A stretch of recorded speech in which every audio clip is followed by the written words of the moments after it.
Today I want to talk to you about something that we don't talk very much about.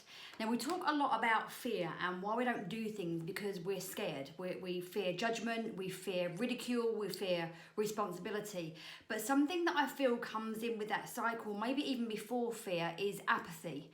And the reason I want to talk to you about this today is we're at the start of a brand new year, a brand new decade, and January is the month where the gyms are full of people with great intentions. You know, people are throwing out their bad food and starting health and fitness regimes. We've got supermarkets that are full of slimming shakes and slimming pills, all next door to the Easter eggs and so on. Right, and we've got all these big resolutions for ourselves for how we're going to show up in the following year.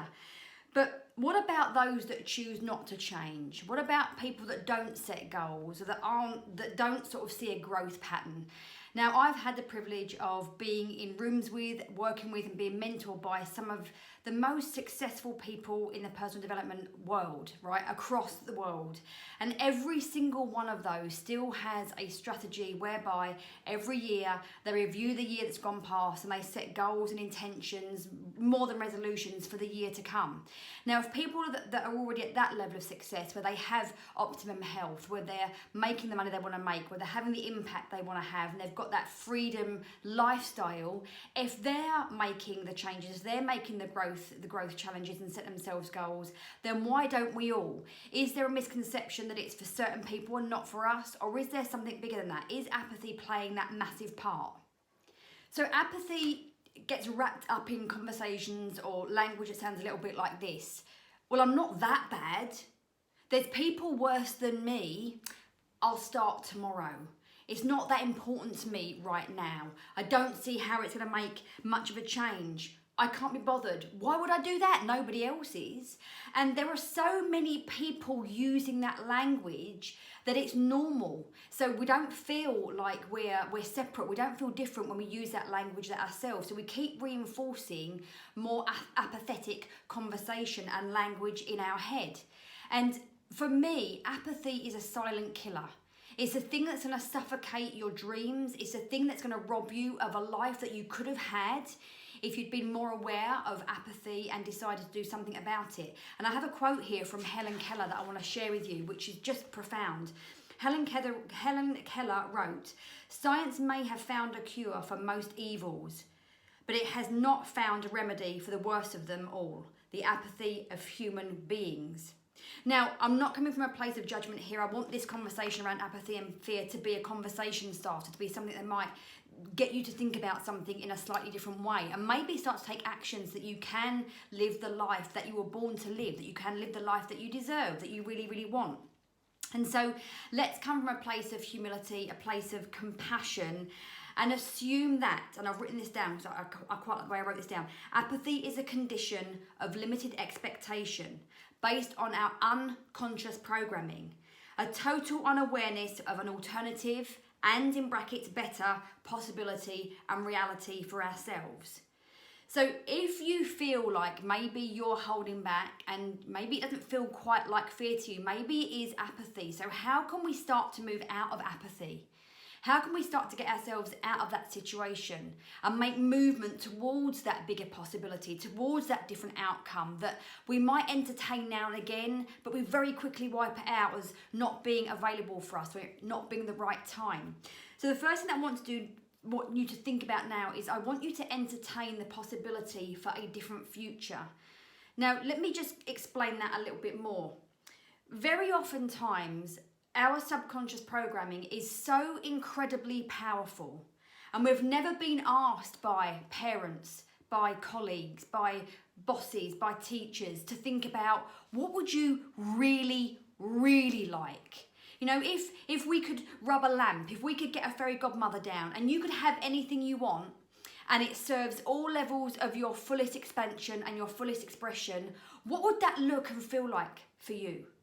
So just the entertaining of a different possibility sends some really powerful signals to your brain that starts to create very different pictures and has a magnificent effect with the universe, because we are on creation with the universe. That's not for this session. I could talk about that all day. But what I'm just letting you know is that just the entertaining is a start in the process. It's not a waste of time. It actually starts to make changes that could facilitate the appearance of some of these things in your life that you want, or certainly some resources, opportunities, ideas, or people that can help you start to move forward. So let's entertain the possibility of a brighter future. I want you to think about, what would it look or feel like for you to have better health? Now, I say that, I'm really quite serious about my health, but you know, as we do as a high performance coach, it's always good for all of us to do a very honest review. And I realised that I've kind of been functioning under this work hard, play hard mentality for about the last 8 years of my life, but more so in the last kind of couple of years. And I realised that actually 2020 was the year that I wanted to find out, how good could I actually feel? And I broke that down into things that I wasn't doing now that I could start, or things that I'd done in the past that I'd done for a little bit and stopped. What if I brought all those things in? And I allowed myself to just think about, what would it feel like to have 10% less body fat? Like, what would I look like? What would I feel like? I have a bit of a problem buying jeans, I'm not gonna lie. I hate jean shopping, right? I always feel like they are the most unflattering item of clothing that I put on. So what would it feel like for me to have a body where I could walk into a store, put on a pair of jeans and look in the mirror and go, Louise, you're looking hot? That kind of excited me a little bit. What would it feel like to kind of not kind of run past the mirror? How would that impact my relationship with my husband if I felt more fit, more lean, more sexy, more attractive? Would it have an impact on the intimacy and the passion in my relationship? So I want you to think about, what would it look and feel like for you to have better health, more energy, more vibrancy, to really like what you see in the mirror, to feel good in your clothes, to kind of get a high on working out, whether that's dancing, tap dancing, running, gym sessions, whatever it is. What does that feel like for you? And again, what I wanted to encourage you to do is, as you entertain this possibility for a different future, I want you to allow yourself to go beyond where you might normally stop. So you might go, oh, it'd be kind of nice to get into those size 12 jeans and feel pretty good about myself. Well, what would it feel like to get into a pair of size 10 Daisy Dukes in the summer? And I'm not putting an emphasis on size here, but you know what I'm trying to kind of say. Like, how do you go to the next level? Because one of the most limiting things that I see people do, and I can do this myself also, is dream within what we think is possible. Because it's really scary when you think outside of that, right? So I'm just challenging you to kind of like raise your expectations a little bit. What would it feel like for you to have really good relationships with your family, with your friends, with your work colleagues, with your children? How would that look different to different people? Like, how would more intimacy and passion and connection look like in your loving relationships? How would more influence look like with your children? If you run a team, I mean, what does it look like to have greater engagement and have a sort of a solid concept that you're all working on together that everyone's excited about? What does it look or feel like to you to have way more financial abundance than you do now, to see money rolling in from your business and you're making more money doing what you love? How do all these things look and feel? Now, I can guarantee you, as you're doing this, what's happening is there's physical and physiological changes happening in your body because your mind's firing off all these new pictures. And some of you are going to be feeling really excited right now. Some of you are going to be like, well, that's not going to happen. And we're going to talk about that in a second. But entertaining the possibility starts this whole myriad of chain reaction going off, and it just starts to help us to get into a different mentality. And when you think about entertaining this possibility of a different future, I'd love for you to consider who else might benefit.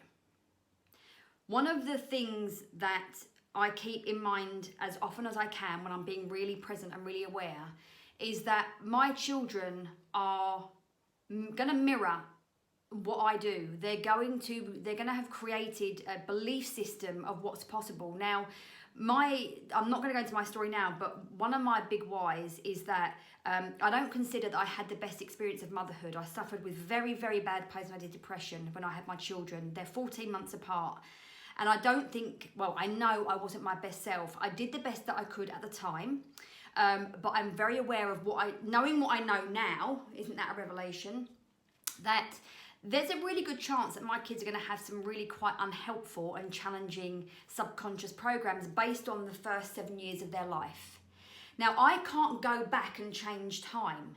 What I can do is I can be the influence now. I can be the lighthouse for them now and show them what's possible, how we can turn our life around. And I also know that in healing my energetic vibration, it will naturally start to heal theirs as well.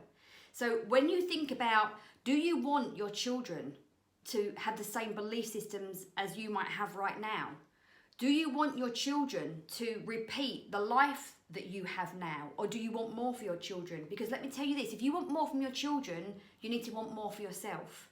Because they're going to be basing what's possible for them on how you're showing up, your language, and what you're doing. So for me, my children, who are now nearly 19 and 20, they are still my primary driver because I'm consistently feeding back to them what's possible.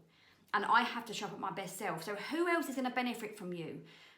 Standing up more, raising your expectations. Are you going to have a community of people that are going to go, wow, you're such an inspiration? Are you going to be able to take care of your parents as they get older? Is there a charity that you're really driven to serve? Like, who needs you at your A game? Who needs you to step out of apathy and raise up and raise your expectations and believe in yourself more? Who needs that? So I want you to think about who else would benefit from that change. And conversely, the other side of that is, we've kind of just touched on there, who's suffering because of your apathy? Who's not experiencing their best life because you're not stepping up to reach yours? And these are often the hardest questions because we're not asked to think about those. We can deflect that, we can put that somewhere else. But I want to ask you to just consider that. Because, you know, again, we are so unaware sometimes of the power that we have and the influence we have by how we show up.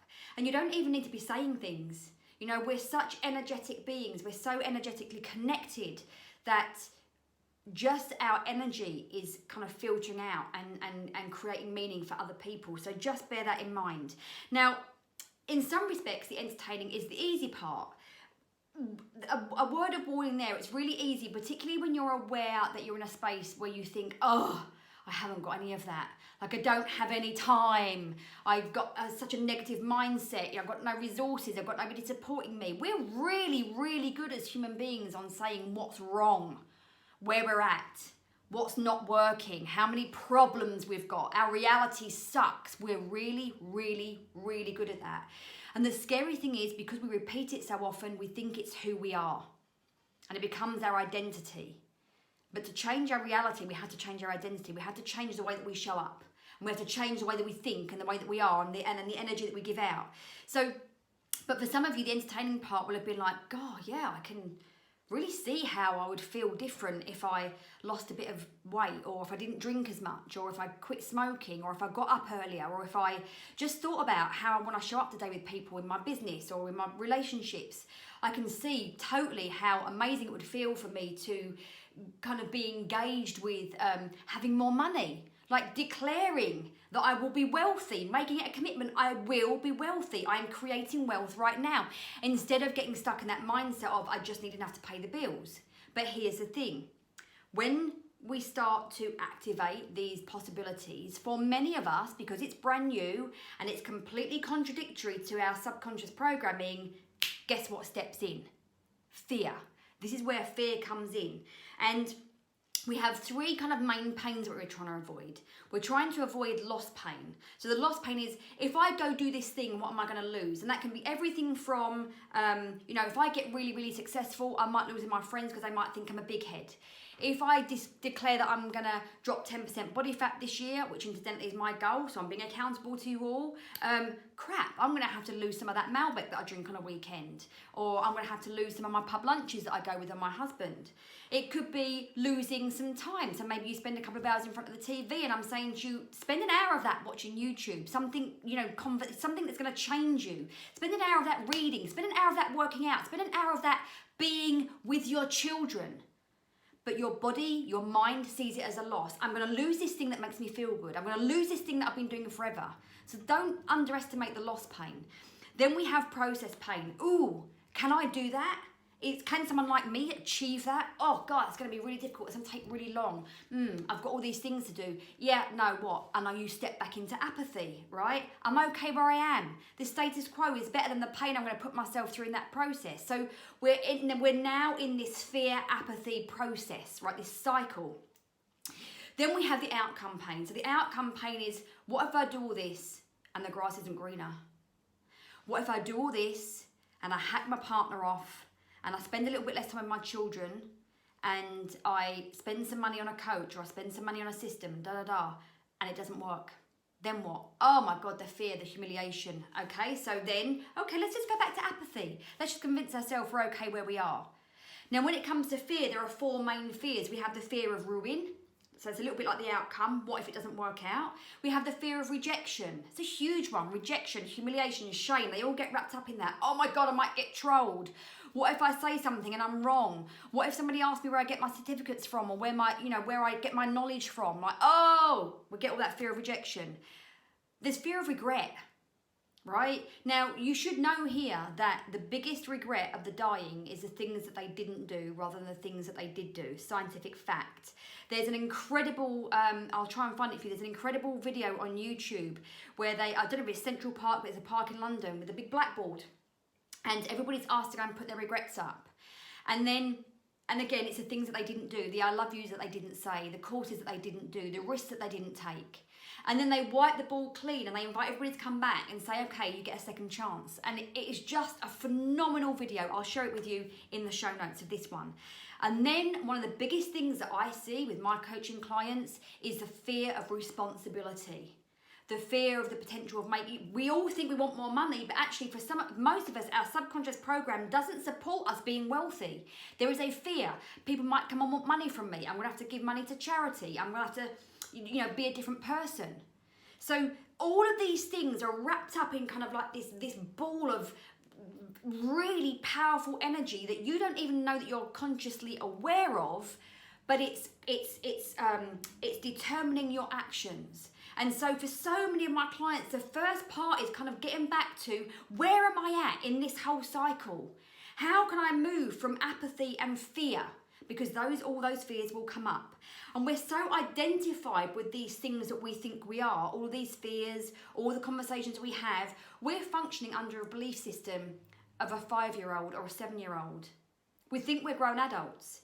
But our fears and our apathy is being born from a program that was created somewhere between the ages of 0 and 7 for the most part, right? Of course, we can add as we get older, but just keeping this kind of nice and simple.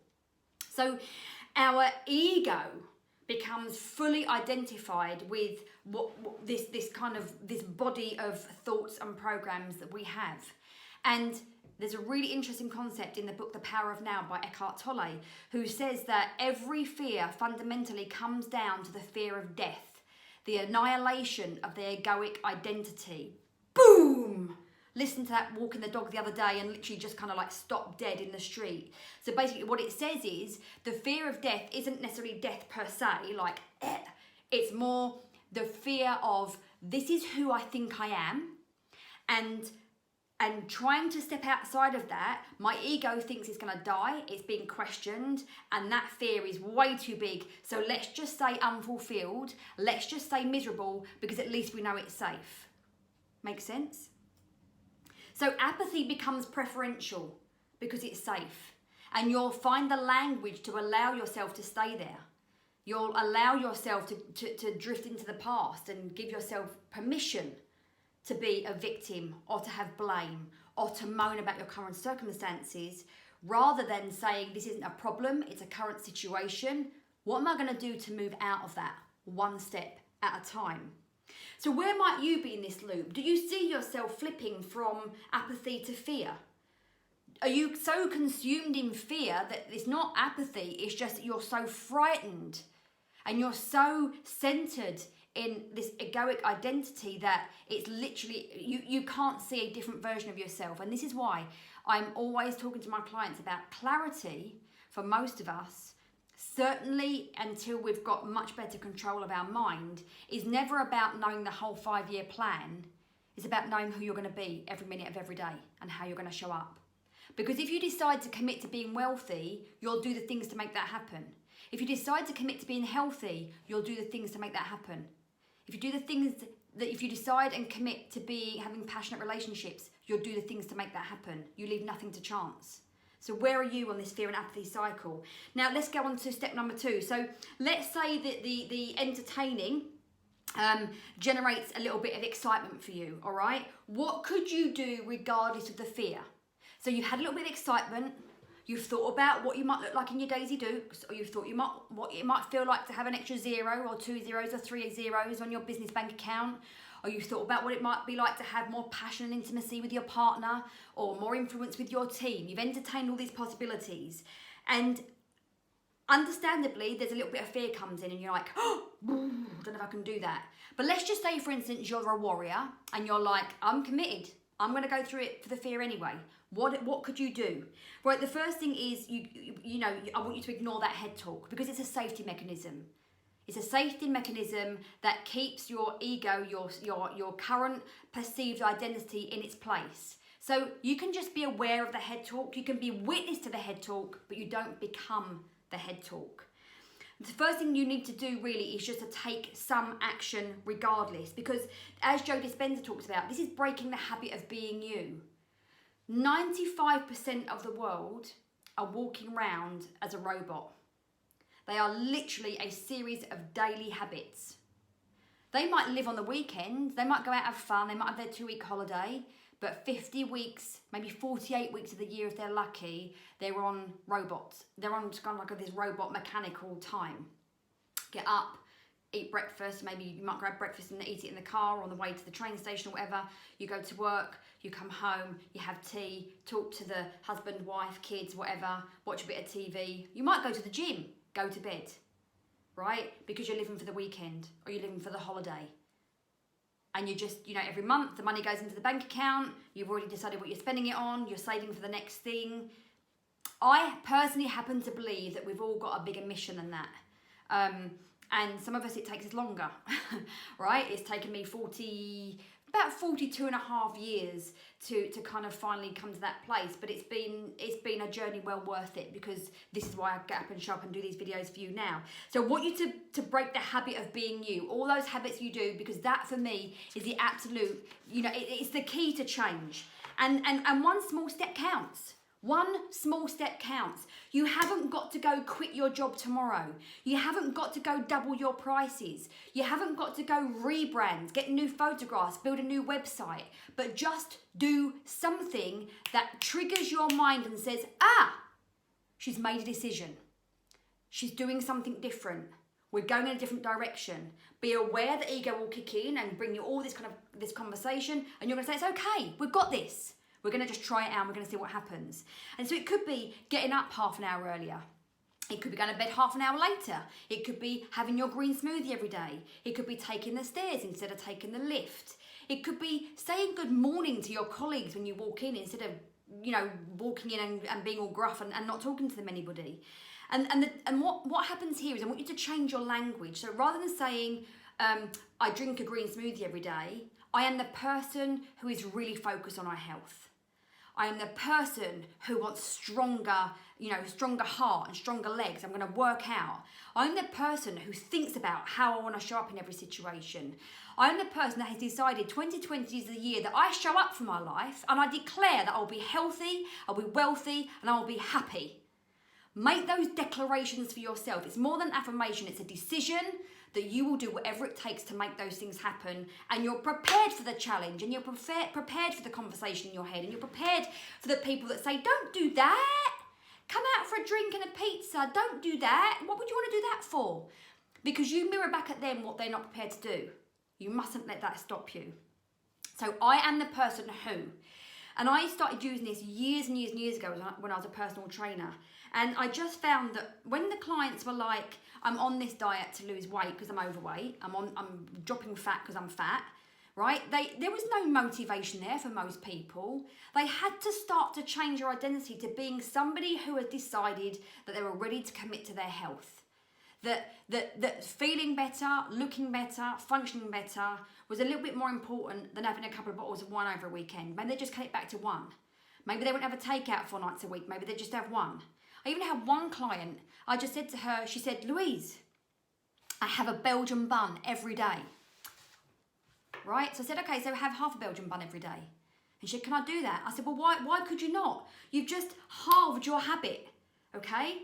And do you think she managed that? Of course she did. And eventually she didn't have the Belgian buns at all, but she gave herself permission. Now, of course, as a high performance coach, I'm going to say to you, you know, that your outcome will be associated with your input. So if you want to move along quicker, you're going to have to take bigger steps. But if you've never done this before, or you keep letting yourself down, start smaller and the cumulative effect will build. That I guarantee you. Step number 3 is I want you to raise the necessity to continue. What do I mean by that? I want it, you know, it's not always going to be easy. And if it's not important enough to you, it'll be very, very easy for you to talk yourself out of it. So I want you to think about, how can you raise your necessity? Who else apart from you really needs you to do this? What's the longer term impact if you don't do this? Like, what's going to suffer? Who's going to suffer? Who's copying your behaviour? We talked about this a little bit before, all right? How will you feel tomorrow if you don't do this? What are you going to say to yourself in another year's time when you're in exactly the same position? Raise the necessity and make it more important by focusing on the longer term impact if you don't, right? It's, you know, we talk about mortality motivation, we talk about who we're impacting. And, you know, for me, that leads me back into that fear of regret. Fear of regret is a massive motivator for me. I don't want to feel regret. I don't want to feel like I played half out. I want to know that I went all in, and I consistently challenge myself to do that every day. I don't always do it very well, but I'm always conscious of that, and I'm always pushing myself to that. And we've got to get out of this whole thing where people want it easy. You know, success isn't an easy pathway, otherwise everybody would do it. So just bear that in mind. So number 3 is raising your necessity to continue. How do you make this really, really important? And for some of you, it's just going to be that you don't want to keep having this same conversation in your head you've had every year for the last 20 years about why you keep failing on yourself, why you keep giving up on yourself, why you keep finding yourself in exactly the same situation, attracting the same clients or the same partners or the same situations. Because remember, your reality is a direct reflection of your internal world. And you have to change the internal world if you want a different reality. So that's all about kind of like really raising that necessity. And then I want you to think about, excuse me, how you can kind of prepare yourself, because it isn't always going to be easy, and it's certainly not always going to feel good. And you are certainly going to be challenged, and you're going to be triggered by conversations, by things that you read, by things that come across for you, by different clients that you have, by different coaches that you have. And that doesn't end. Like, there's that continual level of challenge, up level, trigger. We get that every new level, we get this new devil. You've heard that before. So I want you to think about, okay, so what would my old self say or do in this moment? So right now, I'm in, you might know a very famous person who does a 90-day challenge. Not going to mention any names until I can get him on my podcast. But I'm doing his 90-day challenge with my husband. And there's always a post every day about someone saying, oh my God, I'm off the wagon again. In fact, there was a whole post last week about a woman who had got amazing results and has put on 1.5 stone and is now back beyond square one. And I'm intrigued by that behaviour, because I had weight issues for most of my adult life. And it's all based in lack of self-worth and so on. But you need to be aware of what that person would do. So the person might say, oh, I'll have the pizza and I'll eat less tomorrow, or I'll do double the workout tomorrow, or no one will know, so one won't hurt, or well, my thing was, well, I work hard, therefore I must play hard. So be aware of what your old self, your lower self, your existing self would do or say in that situation. Because it's a pattern, it's a program, it's comfortable, it's safe, it's your thermostat, it's where you keep coming back to. Remember, the ego brings you back to that space. So you have to challenge that. How can we break it? So what's a new thing you'll do instead?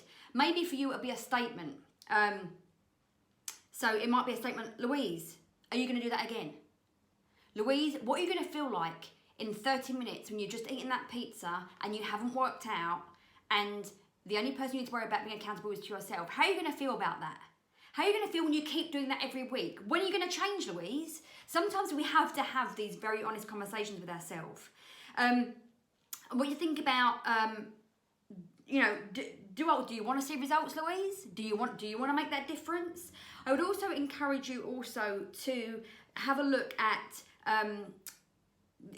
putting another, what we call sort of like habit stacking. So as an example, if you know your nemesis is having a glass of wine when you come home, you may sort of say, I will have a glass of wine, but only when I've done 15 minutes of exercise, right? Or after we've had a nice hot Epsom salt bath and a glass of water or a glass of tonic water, because sometimes it's just it's breaking the strategy. We have a strategy. Come in from work, let me just explain this to you very quickly. You will come in from work, and when you come in from work, as you come over the threshold of your home, your body goes into a different physiological state. It's wired to walk towards the fridge, open the fridge. It's so unconscious that you have to become conscious to break it. So I want to remind you there that you might just have to put something else in place. I'll work out first. I'll have a glass of water first. I'll actually go to a different room. I won't go straight to the kitchen when I get in. The first thing I'll do is go upstairs and have a shower or a bath or go to the gym. Break the program. Break the habitual action, right? It's super, super powerful. And the last thing that I want to leave you on is number 5, which is your future vision. I'm going to put all these in notes down below for you. Most people never attach to a future vision of who they could be and what's possible for them because they're so anchored into the problems and the situations they have today. They're so used to being who they are, they can't think about becoming somebody different. They can't think about having more, which is why it always seems to us that people that are super successful are a different kind of breed. They're not. They think different, they make decisions and they act differently. So spend some time every day, even if it's just on your commute to work or in your break times, in your work day if you work from home or if you're a solopreneur. Spend 5 minutes, like every hour, allowing yourself to think about what you would be doing. Like if you had more time freedom, might you be coaching in Bali this week? You know, what car might you be driving? What community might you be serving? What might you be doing that you're not doing now? Touch your dream regularly. Attach to your future identity. See a different version of yourself. Increase the possibilities. When you do that, like I said already, resources start to come to you, people, ideas, opportunities just start to present themselves, but you've got to do that regularly.